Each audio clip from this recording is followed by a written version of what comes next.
অমরপুর মহকুমার অন্তর্গত রাঙ্গামাটি খেয়াঘাট এলাকার গন্ধরাজ ভৌমিকের বড় মেয়ে প্রিয়াঙ্কা ভৌমিক 60% প্রতিবন্ধী হয়েও নিজেকে লক্ষ্যে পৌঁছানোর তাগিদে বহিরাজ্যে নার্সিং নিয়ে পড়াশোনা করছে।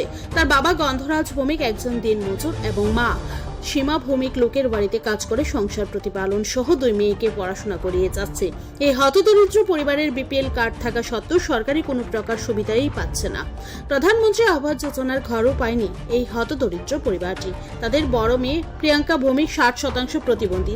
তিনবার প্রতিবন্ধী ভাতার জন্য স্থানীয় গ্রাম পঞ্চায়েত আবেদন করা সত্ত্বেও পঞ্চায়েত থেকে আশ্বাস ছাড়া মিলছে না ভাতা। তাই প্রতিবন্ধী ছাত্রী প্রিয়াঙ্কা ভৌমিক রাজ্যের মুখ্যমন্ত্রী এবং সমাজ কল্যাণ দপ্তরের কাছে আকুল আবেদন জানিয়েছে সরকার যেন এই দরিদ্র পরিবারের জন্য একটি সরকারি ঘর এবং প্রিয়াঙ্কার প্রতিবন্ধী ভাতার ব্যবস্থা করে দেয়। এখন দেখার বিষয় হলো রাজ্যের মুখ্যমন্ত্রী এই হতদরিদ্র পরিবারটির দিকে কতটুকু দৃষ্টিপাত করে। নার্সিং পড়তেছো? কোন জায়গাতে পড়তেছো নার্সিং? তোমার বাবার নাম কি? কি করে উনি? মানুষের কৃষিক্ষেত্রে কাজ করে। তোমার মা? বাসা বাড়িতে কাজ করে। সরকারি কোনো ধরনের সুবিধা পাইছো তোমরা এই পর্যন্ত? ঘর পাইছো?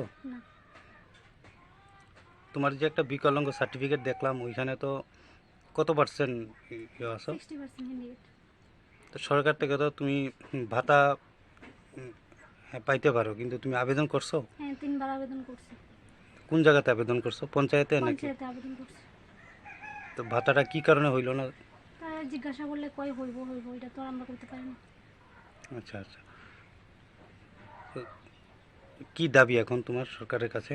মাননীয় মুখ্যমন্ত্রী ত্রিপুরা রাজ্য এবং সমাজ কল্যাণ দপ্তরের কাছে একটা আবেদন, আমাদের থাকার জন্য যেন একটা ঘরের ব্যবস্থা, ভাতা একটু আমার দিকে দয়া করে যেন উনি একটু আমার ভাতার ব্যবস্থা করে দেয়।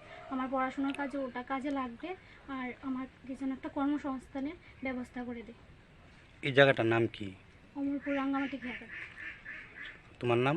প্রিয়াঙ্কা ভৌমিক। ব্যুরো রিপোর্ট, ত্রিপুরা নিউজে।